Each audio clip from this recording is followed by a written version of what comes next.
Welcome to Coach and Company, presented by Code 3, now streaming.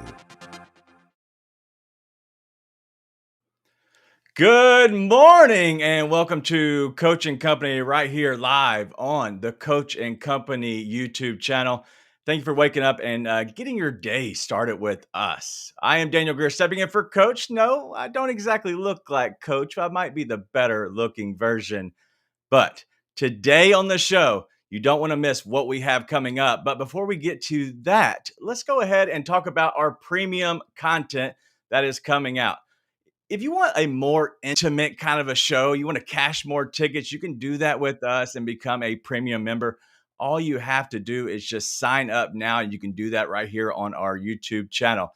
But then also, the schedule is consistently just loaded with content. And so make sure you check out Coach today if you want some wrestling talk. You're going to go to his Sirius channel today at 2 p.m. Eastern.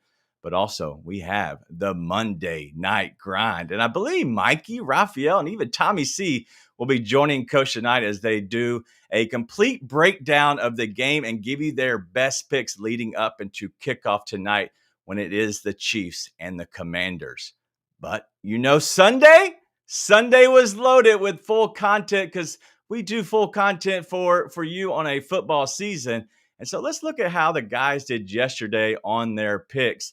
And I believe it was one of those days. And Coach, we'll talk to him just in a second. But a 1-3 day, but overall 5-6, it wasn't a winning day. It's not a day that we like to brag about. But today is a new day. Today's a new week. We're going to have you locked and loaded. So let's go ahead and see if the fellas are waiting by the door trying to get in. See, I knew they would be. All right, let's get this thing going as we get you the picks.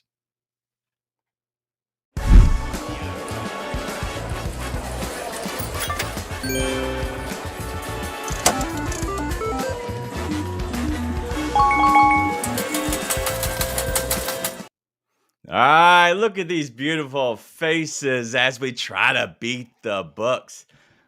The most beautiful face right next to me, Raphael. How are you, sir? Good morning, DG. Good morning, Coach and Company family. It's a great Monday, great weekend. Let's continue cashing tickets this great week.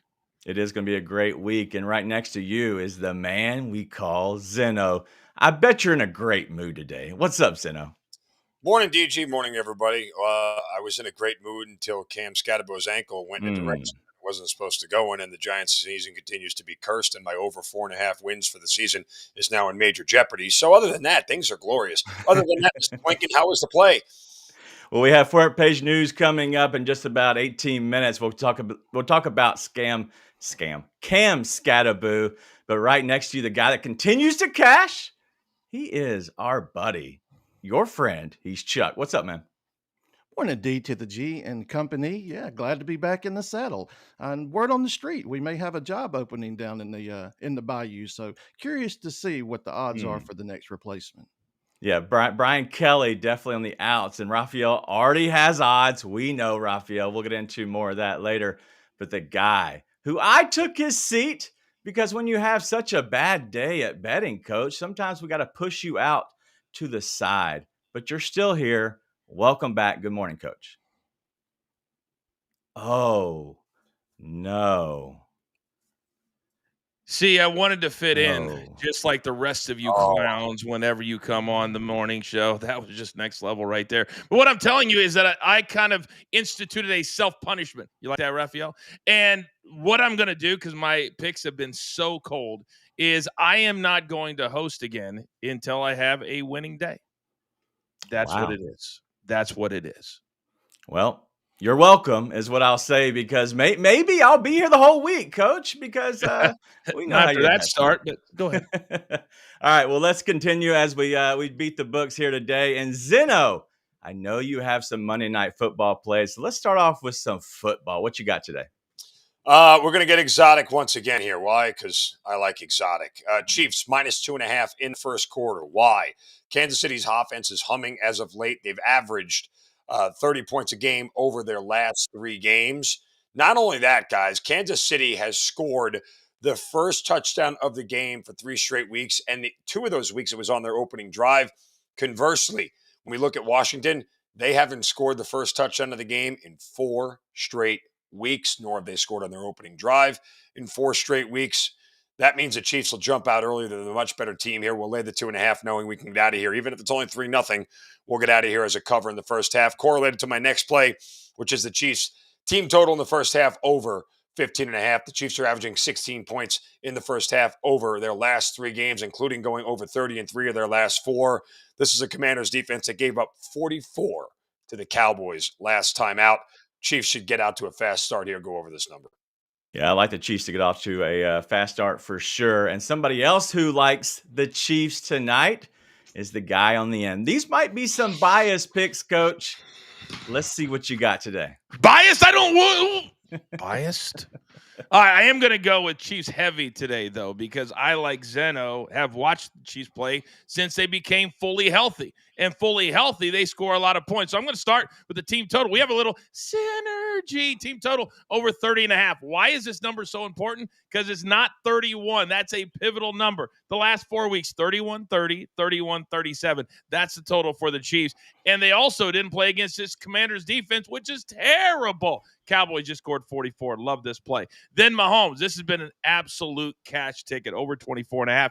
They continue to put it up a yard or two every single week, and it's still not high enough. So we're going to play that until they take it over 30. Then I might back off. The last 3 weeks, 28, 32, and 60 are his numbers on the ground. And then he's going to take the top off at least 2 or 3 times. And I believe on the other end will be the guy wearing the number 1 jersey. So I like over 21.5.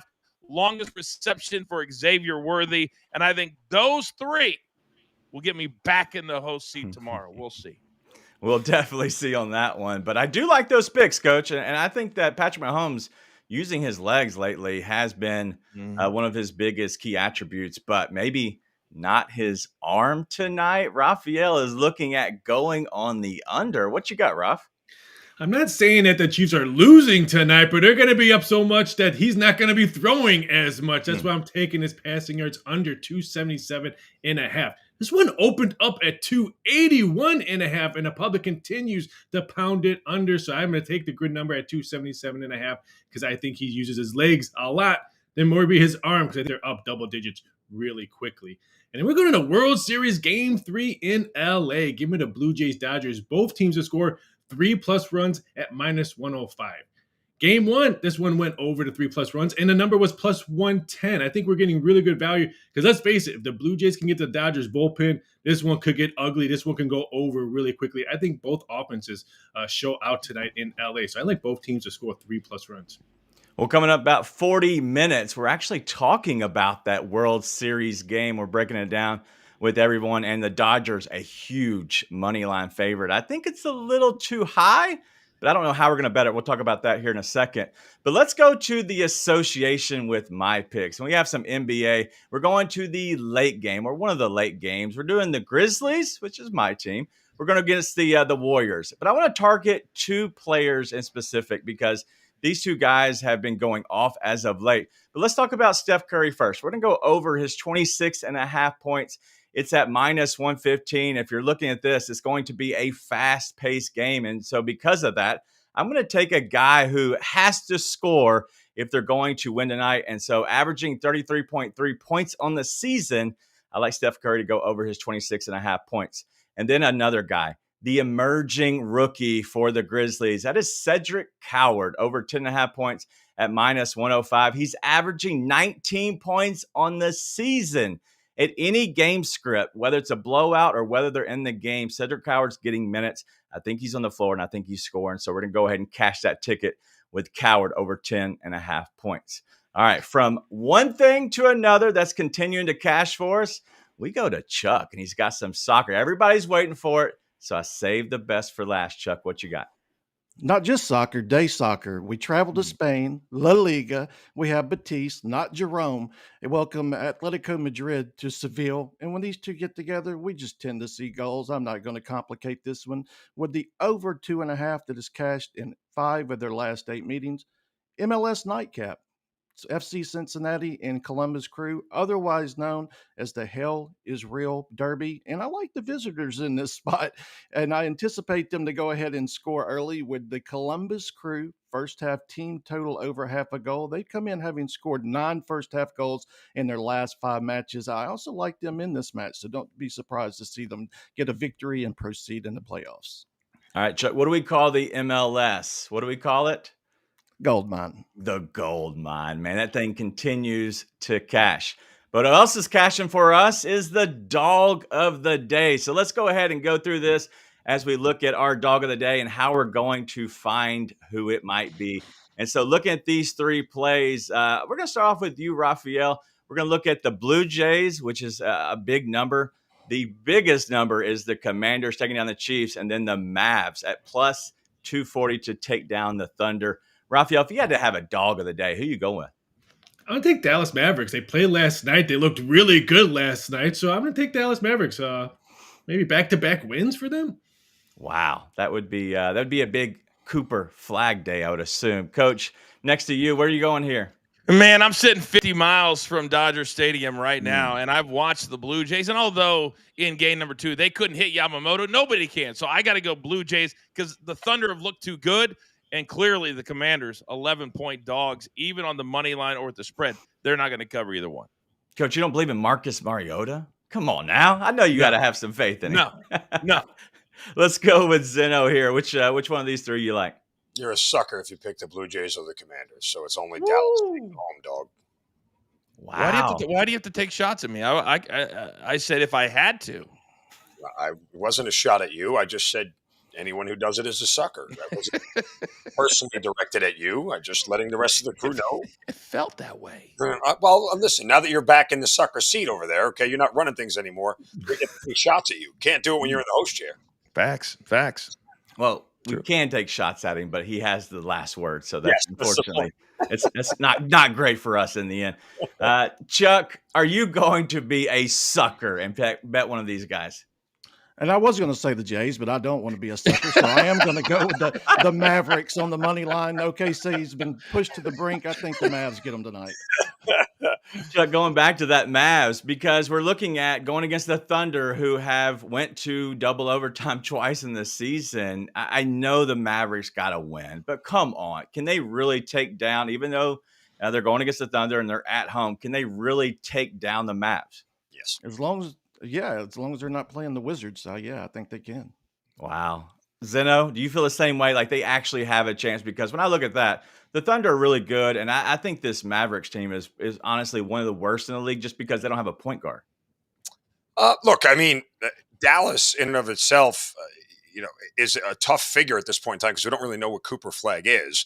But if you're asking me to take a dog, I'm always going to lean on the home dog, right? And the point that they're there, like I could definitively see Dallas covering this number. Like I would never lay 8.5 at Oklahoma City tonight. I'd only take the points with Dallas. And usually when I take a dog, I have to find a conceivable path to them to actually win the game outright, right? And it could just be an off night because it's the NBA. And guess what? Yeah. Back-to-backs, you know what we do? We rest. That's what they always do. Coach, are we resting? And are we sleeping on these Mavs? Because everybody seems to kind of have a good feel about this team tonight. Oh, no. Oh, Muted again. Laugh. Oh, God. All right, we're gonna go over to you, Raphael. I'll give you the last word on this one. You like the Blue Jays, but Mavs, Blue Jays. If you're feeling better about the Blue Jays. I think the Blue Jays could steal this game. I mean, the books would love this for them to steal this game, but if I'm taking a dog, it has to be the home dog. I just think pitching would be overpower Toronto early. They're going to have to score all their runs late. Yeah, that could be. And we could look at that total here coming up. But just right on the other side, we're going to talk here in about 15 minutes. Can the Chiefs stay hot in Arrowhead? But we're talking the weekend on the hottest topics and covering all that right here on Coach and Company.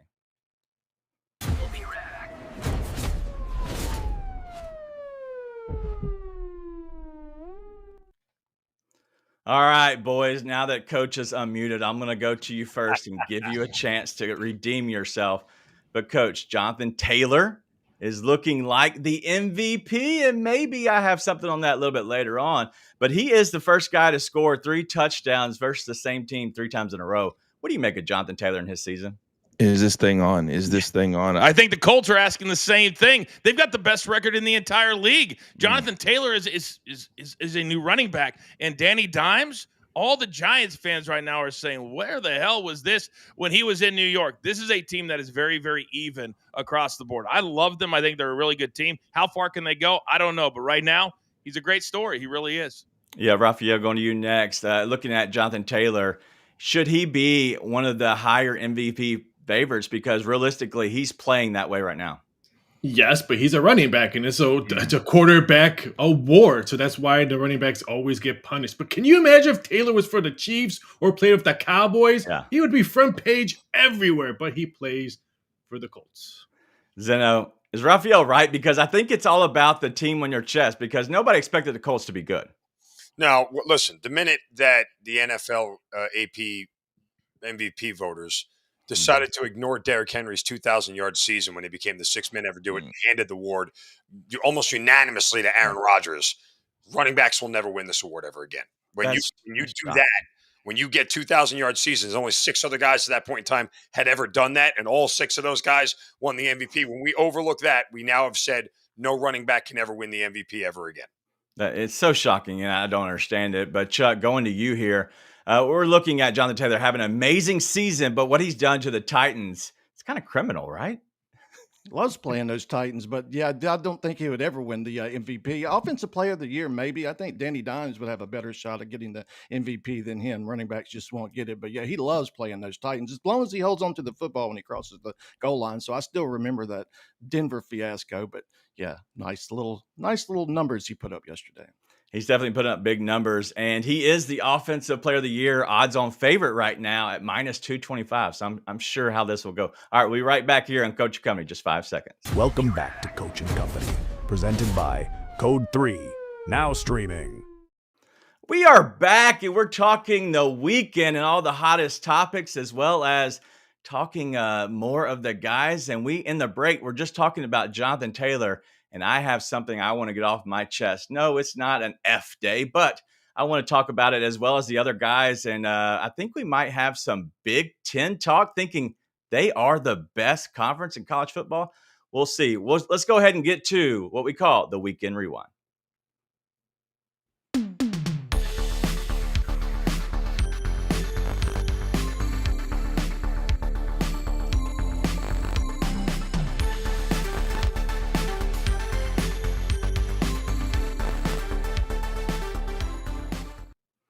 All right, fellas, we're back, and let's talk about the weekend that was.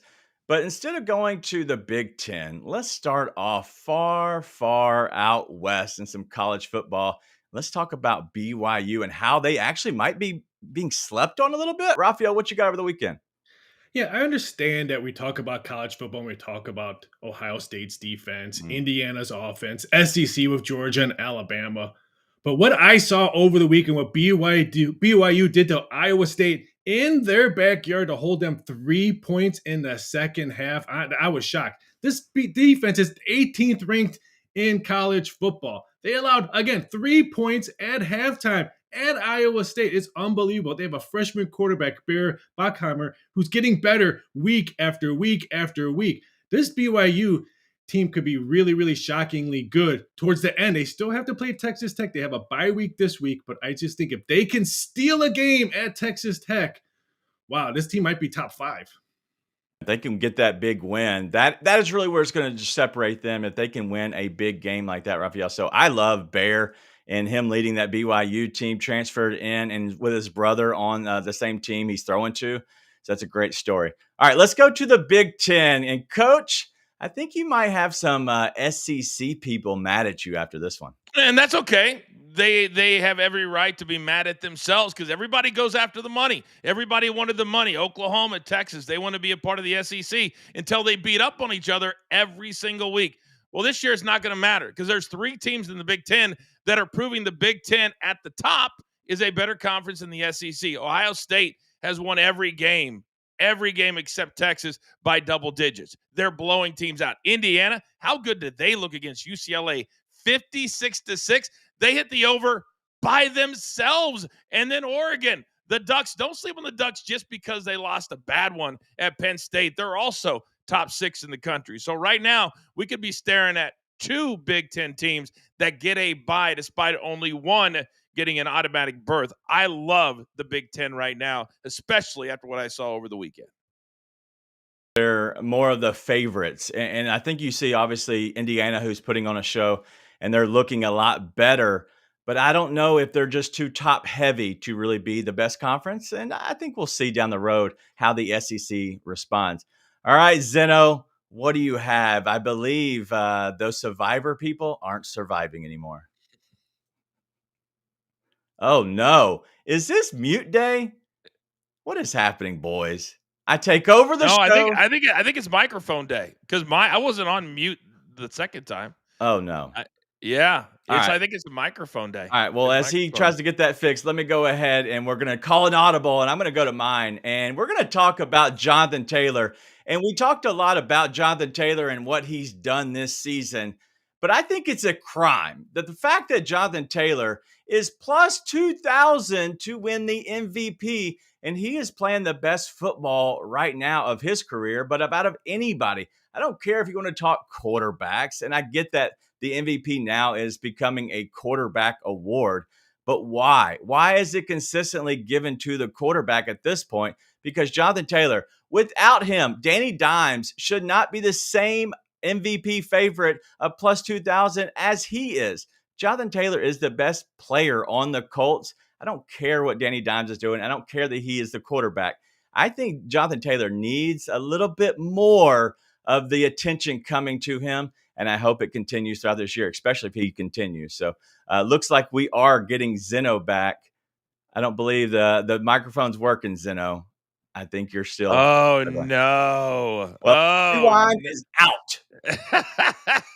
But I do know that what he wanted to talk about was the big games that kind of fell, and it was the Bengals and also it was the Falcons who both lost. It cut the Circus Survivor pool in half, and so a lot of people lost their money on those two teams. Raphael, I know you know a lot about that. Is that a big, big news there from the Survivor pool?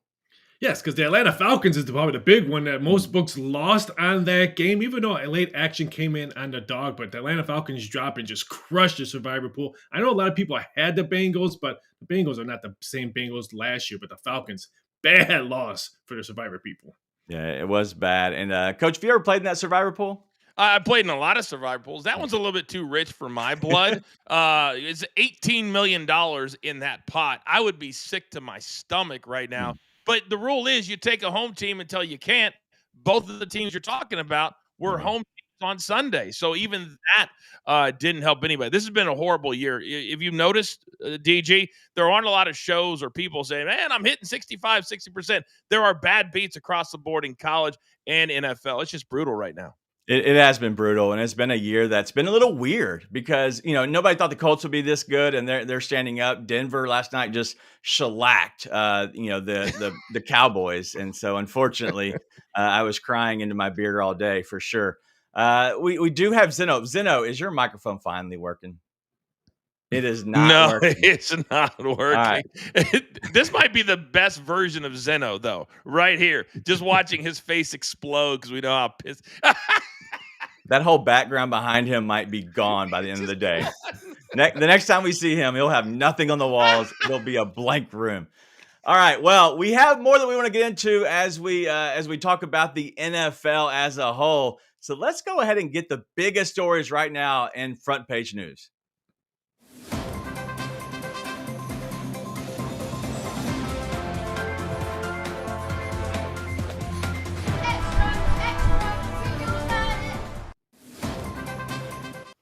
All right. We now have Coach and Zeno. All right. Zeno, can we hear you? I don't know. Can you? Yes. We can. Yes, we can.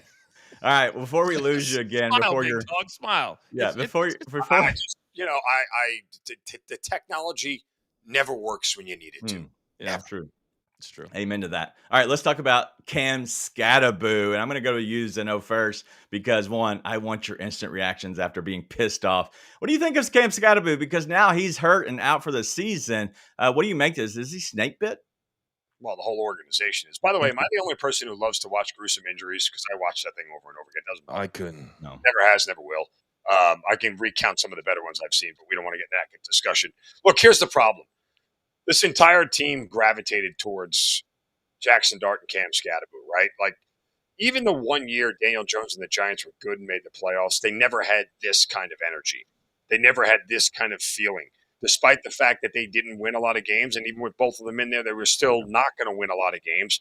The energy around the team felt like they were a team that was going to be competitive every time out. I don't know if you could say that about any Giants team in a long time. And the fact that Scatterboo is now gone changes that dynamic, and it puts a lot on Jackson Dart to be able to carry everybody, especially when he has no run game. Yeah, it'll be tough. Coach, what do you make of this Scatterboo injury? Well, I agree with everything Zeno just said. Energy is something you can't manufacture when you're talking about an NFL team. And this was a turn the corner type of duo. I mean, they're already putting them in marketing campaigns and things of that nature. This is devastating on so many different levels. But this is also a dude who simply loves to play football. And there aren't a lot of dudes like that out there. So it was heartbreaking to watch and then have him do the whole thing. It was tough. And we know Big Tommy C right now is just cursing the world because the Giants can't seem to get anything right, injuries or otherwise. Coach, this may be a blessing in disguise because Cam Scatterboo's running style doesn't lend to a long NFL career. Correct. And keeps smacking heads with people at that rate. And maybe, if anything, this injury gives him a little bit more of a, let me use my head for something other than a punching bag and start to not have to take every single head-on hit, and I can, make my survivability in this league a little bit longer. I agree with that. Yeah, but Zeno, you're talking about that injury, though. Like, he has to now come back and be a running back. And I know he's not a guy that's going to cut, quick, but this is a gruesome injury that really could put him back a full year potentially. Yeah, I mean, look, in reality, it's a dislocated ankle, right? Like, nothing broke, nothing tore. I think they went in there, at least from what I've read, just to reset it, and because it was so dislocated that they couldn't just pop it back in. And the rehab doesn't seem like it's too intensive. Obviously, I don't think we'll see him this year again. But at this point, I've seen nothing to indicate that he would. Oh boy, I think we lost Zeno again. I don't know. Oh no, we might see the Incredible Hulk next. Well, speaking of the Incredible Hulk, let's talk about Myles Garrett, Coach. And he did stay in Cleveland. They are a losing organization, but consistently getting sack after sack and it going nowhere. That defense is a legit defense there in Cleveland. What do you make of him staying there? But even though they're just not a winning organization. I said it when he signed the deal. A week before, he's like, I want out. I want out. And then all of a sudden, they offer all that money to him, and I want in. These are the headlines, DG, that we knew were going to come. Yep. They're a terrible football team. And then he goes out there and he does what he does, which is why they pay him that money. But when you take it on a bad team, these are the only headlines you're ever going to have. They're never going to be about leading your team to the playoffs or the Super Bowl. So I don't know what else they want in Cleveland. Yeah, but looking at this now, with Myles Garrett, I know they're a bad team, and they're not going to win this year, especially with their quarterback play, who's disgusting with Dylan Gabriel right now. But is this a chance that maybe he played himself into getting the big contract, and maybe they can now trade him to a contending team? Maybe, but who's going to want to pay that at this point of the season? Maybe they just try and trade instead of trying to get it, because they're going to have to pay him on the other side. Sign him if they get released, because this is a big number, DG, for somebody to trade and take on that in the middle of the season or even for next year. Yeah, I'm curious as what happens with him, because he is a really good player and he's still, in his prime of his career. And I get the number is big, but eventually they might look to move him. I'm curious how all that plays out, whether he made the right decision if he ends up on a good team. All right, great stuff today. The Weekend Rewind, the front page news, all of that is firing on all cylinders except for Zeno's technology. That's not doing anything. But here in about 18 minutes, the Dodgers are heading back home for Game 3 of the World Series. We'll talk about all of that. But coming up next, Chiefs, Commanders, no Jane Daniels. Can Marcus Mariota do something big? We'll see. Right back here on Coach and Company.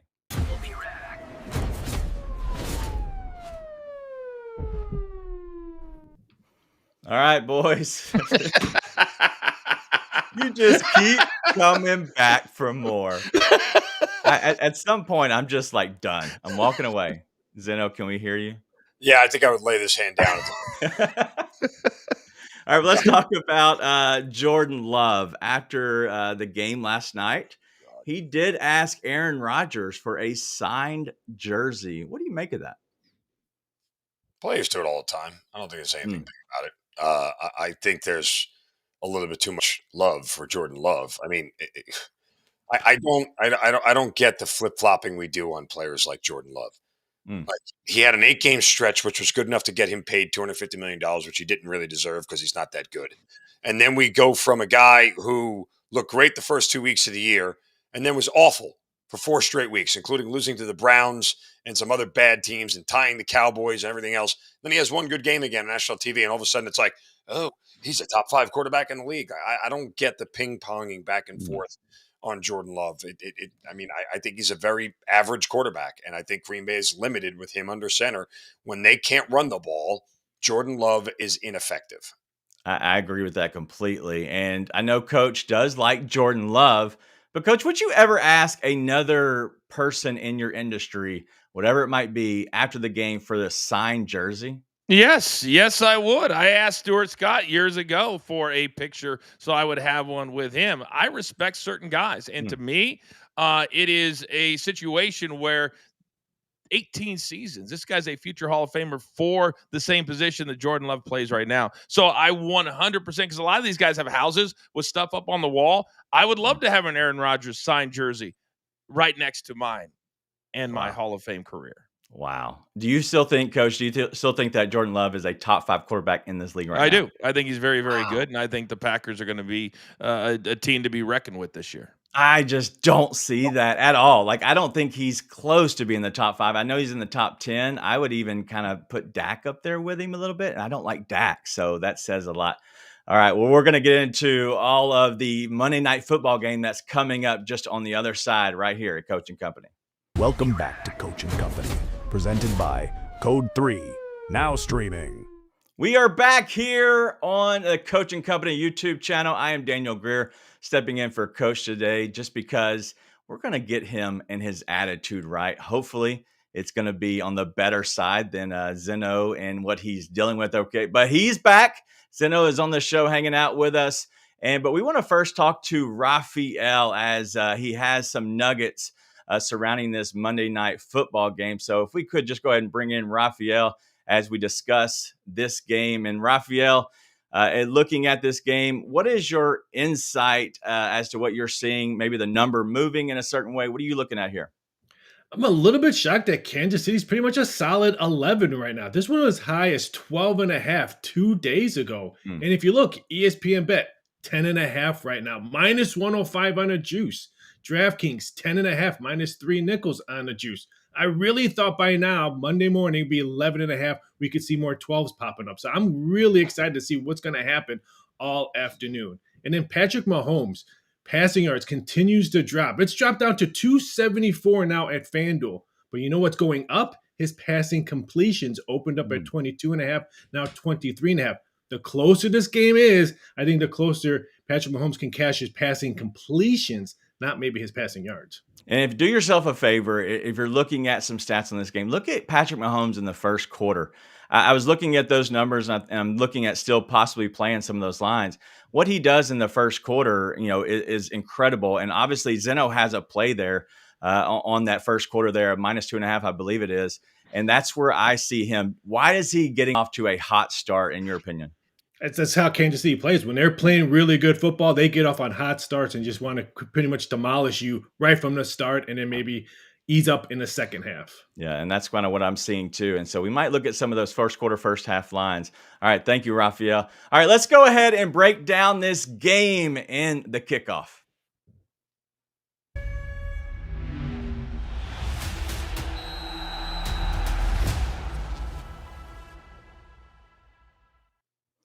All right, fellas, before we get to the players, let's talk about this game. And Coach, you are a Chiefs fan. That money line, very untouchable. I don't even think you can pair that up with the Dodgers at this point for both teams on the money line. So how are you attacking this game? Well, I know that the Chiefs are going to win on the field because Big Cheesy in the chat says, get my attitude right. I'm in a great mood today, Big Cheesy, because your 49ers lost again. And if we win tonight, guess what? We're all tied up with our bet, big boy. But here's the deal. I saw somebody in the chat said, get in, get out, get with those big spreads. Well, to me, if you can get a first half spread at 7 or less, I would absolutely play it because that's exactly what the Chiefs do. Lately, they've been getting out to really fast starts, a lot of points early, and then kind of coasting. They did it last week against the Raiders, 31-0. So if I had to play something here, I wouldn't touch the total at all, but I would probably play the Chiefs and maybe even buy the full point down to 10. Might not even need to do that. Yeah, and that's the biggest number is that 11 because you're already over the hook and then it continues to go up. I don't know how you can completely move that. And that might be why the books moved it to 11 so people can't buy the hook under that. Zeno, what do you make of this spread just overall in this game? Well, I'm laying the 11. I laid 12 and a half, and I don't care. The Chiefs are going to blow this team out. This is not a competition here. There's no way that Washington could score. Marcus Mariota stinks. Not a starter in this league for a reason. You're talking about a Chiefs defense that's playing good football, and this is a Washington defense that gave up 44 to the Cowboys. I mean, this number is being bet down because professional bettors are looking at it and saying that's 12 and a half points. It's a dead number. I'm only playing Washington here in this spot and leaving the back door open for them to be down, by 17 and walk back in through the back door at 10, right? They win this game 37 to 27 instead of 37 to 20. And that's where this thing goes. So I had no reservations about the Chiefs at all laying this number. I think they're on fire right now. I think they're going to continue to punish teams, which is why odds makers opened this number where they did, pushing 13, right? And they knew that if they opened it at 13 or 13 and a half, professional bettors would smack it right back down, and they didn't want the liability. So they opened it at a dead number on purpose to give everybody to wait and see if the public would move the line in a direction. So, and I would add this, Coach, get the 6.5 in the first half. Do not do the 7. It's not, in my opinion, it's not worth the tie in this particular situation. No, right? I agree with that. I just meant 7 or less, but yeah, you're absolutely right. I'd only take 6.5. If there was a 7, I'd rather play the 11 the full game and give the Chiefs offense more time to score. Sure. Right? Smart. A certain amount of variance you're bringing in the first half. That if the Commanders get a touchdown, right, like it makes it very different. If something quirky happens and somehow Washington puts up a touchdown, you're getting in dangerous territory with the 7. Yep, you're right. I agree. And Coach, going to you, I know you like the Chiefs on their team total here, but do you like this game as a 48 is the number that it's sitting at? Would you go over or under on that? If I had to, I would go over. But Mariota at the quarterback really gives me a lot of pause. It's Jaden Daniels that has allowed this team to score a lot of points. We saw it last week, 31-0. And that's what I think is going to happen tonight. But the Chiefs will not stop until they get at least to 31. We've seen way too many comebacks this year in the NFL for a team to take their foot off the.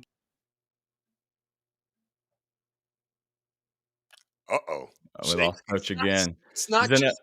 This is a very weird day. You see what happens when you take the coach out of the seat? You saw my hands. I did nothing. I know. Yeah. I've done nothing. Now it's back working. I know. Technology is kicking our tail today.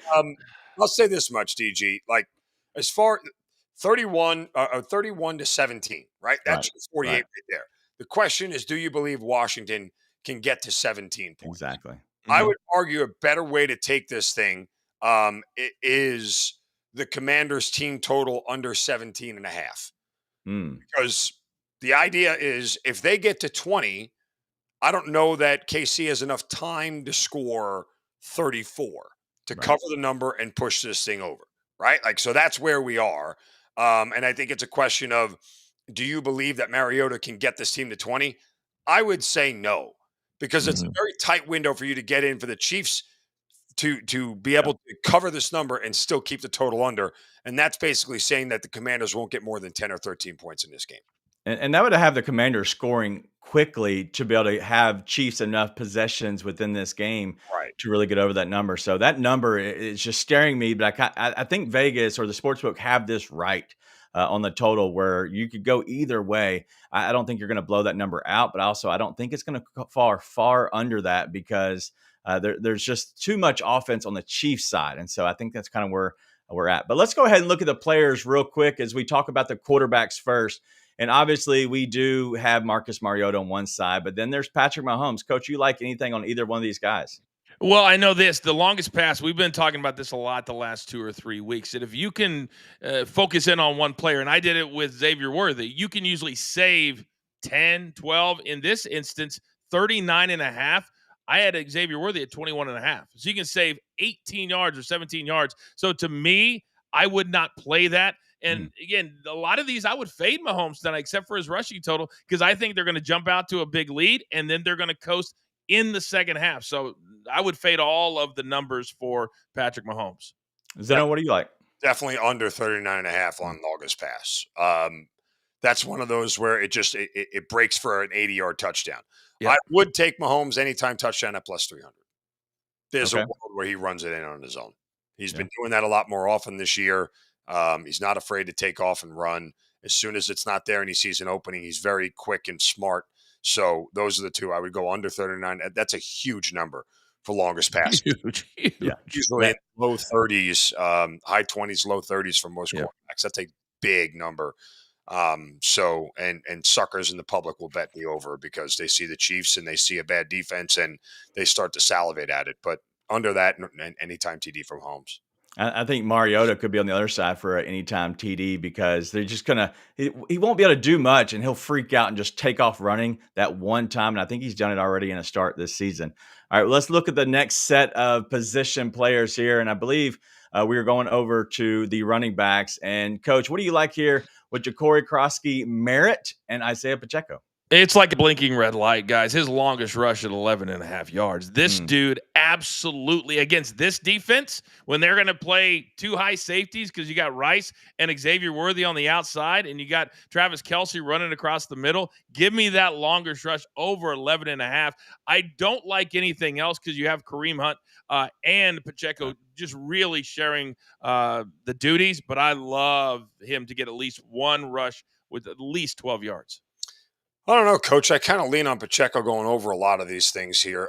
He's starting to take control in the run game a little bit more now that everybody's healthy. I would take his over rush attempts. It's probably the one that I would pick the most, particularly, again, if the Chiefs if our game script is correct and the Chiefs have a lead late, they're going to rely on the run game to kill some clock here, and Pacheco's going to be a part of that. Even with splitting carries with Kareem Hunt, I feel like there is a world where he gets the ball 14 or 15 times today and carries it on the ground.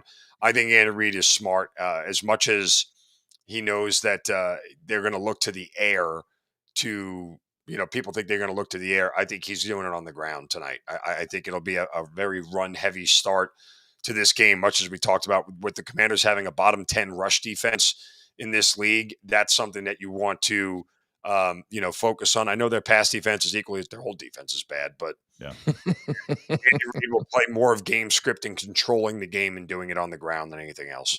All right. Well, let's take a quick look at the pass catchers here as we move on. And so we have Terry McLaurin and then Rashee Rice was back last week. Coach, your take on these guys? I like McLaurin's catches to get at least 4 because there are going to be some late just garbage catches.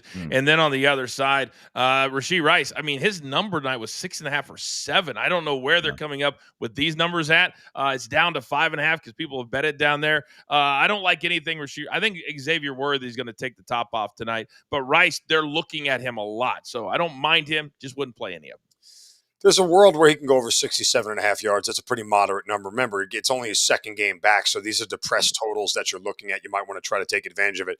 Agree with Coach on Terry McLaurin's receptions, but the quarterback stinks. So you're taking a risk there on a guy who can't get the ball and can't complete a pass all that often. To try and take an over on a receiver is a scary proposition for me. That Rashee Rice, 5.5 receptions, that's huge. I think I saw it was 6.5 at plus money, but I believe a 5.5 number for Rashee Rice. Maybe look at him in the first quarter. That's big. They have 10 receivers they throw to, and it doesn't matter to Mahomes. I'm very scared when you play a catch other than Kelce at 4.5. Yeah, it's big, and that's what you have to look at this game. And Coach, I know you know the Chiefs better than anyone, and so I trust you on that one because these have been short yardage. I'm curious about the receiving yards for Rice. All right, well, coming up next, we're talking the World Series. Can Max Scherzer? Can he turn back that clock tonight? We'll talk about all of that here coming up next.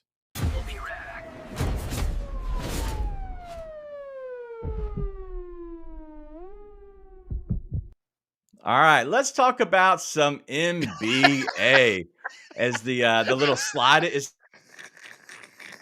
Dude, I have so many things going on. What's happening? Oh my, There this we is go. so funny today. This is a travesty. All right, can I tell you what happened? Yes. There was Of course. a moment Please. ago, and literally a spider came right down and dropping it like in the corner, and I was like, "Whoa!" I mean, I'm not a big fan of spiders, and then the thing has been crawling around the room. I'm like, I got to get this thing. It's driving me nuts. Sorry, guys. I saw you looking up, and I'm like, I don't know. Your lights look normal. Like, listen, man, spiders. I don't. I'm not scared of spider. I just don't want to be around them. Like, I just don't Yeah. need them in my life. I agree. Just get out. And the thing, it kept moving above my head. And I'm like, is this thing going to lower itself on me? So along came a spider and sat down beside her and said, Hey, greatest stand-up ever, by the way. Yeah, the greatest stand-up ever. Andrew Dice Clay. Oh my God. Who knew we were getting all this beautiful content today? Mike to work. I got spiders falling on my head. Our pets' heads are falling off. What's going This on? is so funny. Oh my God. All right, let's talk about La La Land within the NBA. Coach, we'll start with you. We had Austin Reeves go off for 51 with no Luka. Luka was out last night, and then LeBron's been out. What do you make of Austin Reeves going off that big number? He was amazing. I get both games, every local game out here, and he absolutely went bananas. And Sacramento, they stink. They couldn't guard him at all. But it was one of those special nights where he could not miss. And the over came in by 30 points, I think. Is Austin Reeves, is he a true number 3? Gee, that's a question you never get asked all that often. Number 3. I mean, I aspire to be a true number 3. That's where I am. There's Coach DG, and I am the true 3 right here. No, but I mean, to answer your question, no, the inconsistency in the performances in there, he can light up. He feels more like a sixth man than I agree. 3, right? Like that to me is you have to be a guy who can produce. All right, we'll talk more about that right back here on Coach and Company. Welcome back to Coach and Company, presented by Code 3, now streaming. Did you know the World Series is happening? Well, we do, and we're going to break all of that down as we bring in the guys to discuss what's happening. We're now in Game 3, and we have Max Scherzer taking on Tyler Glasnow and looking at these numbers. And we'll start with you here, Zeno. This money line at minus 200 for the Dodgers, it's unbettable in my opinion. How do you attack in this game? Price is right. I mean, Dodgers should be a 2-1 favorite in every single one of these games because they're twice the team that the Blue Jays are. I think the easiest thing you can do is lay the half run in the first 5 with the Dodgers. If Glasnow is on, if Yamamoto is on, even Blake Snell, who was on, remember that was only a 2-2 game after 5 innings, right? Before it all fell apart. So that's the best chance for the Dodgers. Scherzer's been uneven at best and a tough guy to back. Dodgers should have a lead here after 5 innings, lay the half run. Yeah. Coach? It's pretty simple for me. It's going to be Dodgers, and Dodgers once again. Now, the number that changed from the first 2 games was the total. Went from 7.5 to 8 because I think the books feel like the Dodgers will score a lot early, and then you always have those obligatory late game runs to turn it from 6-1 into 10-2. So for me, total Dodgers or nothing. Chuck, you are the totals king. What do you make of that total? Definitely that total stuck out to me. It was at 7.5 in Toronto, and it went over once and then it stayed under. But Dodgers have been an under team. Jays have been the over team. I think that kind of correlates how you'll see this one coming out. Also, look at first 5s. It's at an even 4. What you could do is push. And Yerfy split also. I think we could possibly see a Yerfy in this one. And some player props. That's going to be some good player props. Mookie and Freddie Edman, and then Vlad Jr. and Springer on the other side. I'm curious what happens with Scherzer if he turns into a pumpkin, or out of that last outing where he demanded to stay on the mound and got a big strikeout, if he can continue to wear that Cinderella glass slipper and take down the Dodgers. But is there any movement or any line information we need to know about Rafael? Yes, this total will be 8.5 by the first pitch. 8.5's already popping up now. The sad thing about World Series 3, no action is going to be put on this because everyone's going to be betting the 12 games of the NBA and Monday Night Football. So normally the line movement we normally see on a World Series, if there's nothing going on, Won't see it today. So we're going to see $2. We're going to see some plus 165. No drastic line movement except the total. Why would the total move so drastically, but nothing else moves? Because it's Dodgers at home, and they figure they're probably going to score quickly. I don't think Mad Max is going to have the same outcome he saw last time. So I think the Dodgers probably jump on him early. That's crazy. Chuck, back to you on this spread. Would you dabble either way? Because if this game goes the way it's been going, one of these teams is going to win by 2 or more. Would you touch the spread at all? I would look at that -1 option. That way, the worst you would do is push, and then I Okay. definitely would center on the first 5, lower price. Just need them to win the first 5 innings. That's kind of how I look at that. Worst though, I would do the -1 instead of that -200 because they only get the 8 at bats if they're winning. Zeno, you agree? Yeah, I mean, look, if you're going to lay a run and a half, particularly going to do it at a home team, you better be getting better than plus 105. It's just the value. The EV is not there on that price for what you're asking to do and asking the Dodgers to do.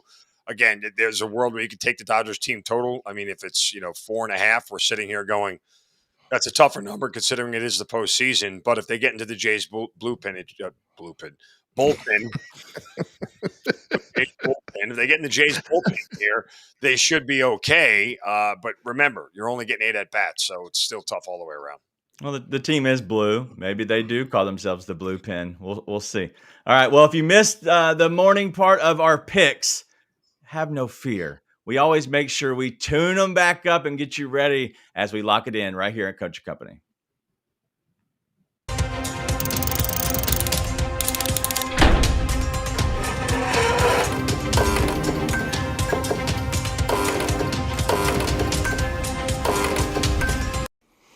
All right, let's win some people some money. And Coach, let's start with you. All right, I'm going to go Chiefs team total over 30.5. The last 4 games, they've gone 30, 31, 31, 37. I think tonight they get to that 31 number, and then they shut it down. Then I love Patrick Mahomes. He's been using his legs a lot the last 3 games. He's gone well over this number at 24.5, and I think at least once tonight, they're going to try it 3 or 4 times, but at least once he connects with Xavier Worthy. And remember, 21.5 is a lot better than 39.5, which is what the longest pass was for Mahomes. I love these 3 plays as well. All right, let's stay in that same game. And Zeno, you got 2 plays. Yeah, all correlated here, and all Chiefs. The offense has been humming, as Coach told you the numbers that they've been putting up. Let's lay 2.5 in the first quarter with Kansas City. They've scored the last 3 weeks, the first touchdown of the game. In 2 of those weeks, it has been on the first drive of the game. This is a bad Commanders defense, which leads me to take the Chiefs first half team total over 15.5, because guess what? If they get a score first and it's in the first drive of the game, I'm nearly halfway home to going over 15.5. Commanders defense gave up 44 last week to the Cowboys. Bottom 10 run defense, bottom 10 pass defense. Chiefs were all over it. I like those first quarter, first half plays, Zeno. All right, Rafael, we're staying that same game. We're going under, though.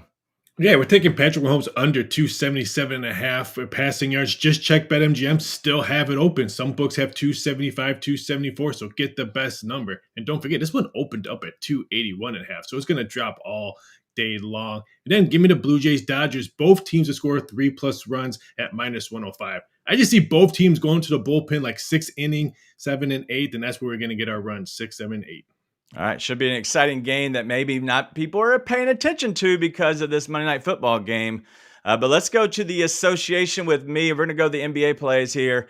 And we're talking the Grizzlies taking on the Warriors. And this number is the total is 238.5 at most places. It's a high total. And I'm going to pick Steph Curry to go over his 26.5 points at -115. The best player on the court should be able to score. He's consistently scoring at 33 plus a game. We're going to take him. Then go Cedric Coward. A lot of people might not know who he is. He is a rookie out of Washington State. We're going to go over his 10.5 points at -105. He is getting better, and he's getting those reps that he needs, but he's also scoring in many ways. I like him to get 11 points tonight. All right, Chuck, what you got for some day soccer? Spain, La Liga, Betis, Atletico Madrid, and Seville, just 2 teams known for scoring when they share the same pitch. The over 2.5, it's cashed in 5 of their last 8 meetings. Then MLS playoffs, nightcap, FC Cincinnati, Columbus Crew, the Hell is Real Derby. I like the visitors in this one. The Crew to score a first half goal, team total over half a goal, which they've had 9 first half goals in their last 5 matches. I love the gold mine there in the MLS. All right. Well, we have Raphael on the show, and I need all the help I can get. So let's make us smarter here with some inside info, Raph. Ring of Patrick Mahomes has recorded 24 plus completions in each of the Kansas City Chiefs' last 7 Monday Night Football games. We know he shines on Monday night. Wow. Coach, does that make you feel good? It makes me feel good, but you know what doesn't make me feel good is when Big Cheesy's in the chat and he calls me an auto fade, which is exactly what I'm going to attack right here, right now. If I don't hit 2 out of 3 tonight, I am going to buy, for some lucky person in the chat, a brand new piece of Coach and Company merchandise from our new merch store. I'm putting myself on blast tonight. 2 out of 3, or somebody tomorrow gets a piece of merch. Boom. Auto fade this, Big Cheesy. Wow. I like that. Zeno, do you think that Coach comes out as the victoriant? I don't think that's a word. Is he the one that's leading here and having to buy a piece of merch? Gee, the victor is the word you were looking That's for. what I'm going for. I went with the victoriant. I don't think that's the word. And I think he will, because the Chiefs are the right side tonight, and as long as he's on that side, he'll be okay. See, I don't know. I think that we see Marcus Mariota turn back the Max Scherzer clock. Raphael, do we have a chance for Mariota to pull off a big upset? All this Kansas City love I've been hearing all morning long. This game reminds me of Miami, Atlanta yesterday. Yes. Brutal. Yes. Brutal. Chuck, you are the Zen one, Mr. Switzerland himself. Give me your prediction on this Chiefs game. What do you think, how it goes? That number does scare me. Anytime you get the double digits, it always scares me. And Mariota, when he has time to prepare, he can put up some points. Look what he did to the Falcons. He won at home, but still, you have to go with the chefs in this one. Chefs in the under. Okay. All right. Well, you heard it from Big Chuck. Anytime Big Chuck speaks, I know I listen. You should too. What an amazing show today. Thank you all for hanging out with us and making us a better part of your day. It is a beautiful week, and we are locked in on getting these plays to you, and we're going to make sure that we help Coach win some of these. All right. But thank you for Coach Zeno, Big Chuck, Raphael, producer man, always behind the scenes, making this show look good. I'm DG. Thank you all for hanging out with us. And just remember, be nice and tell your friends.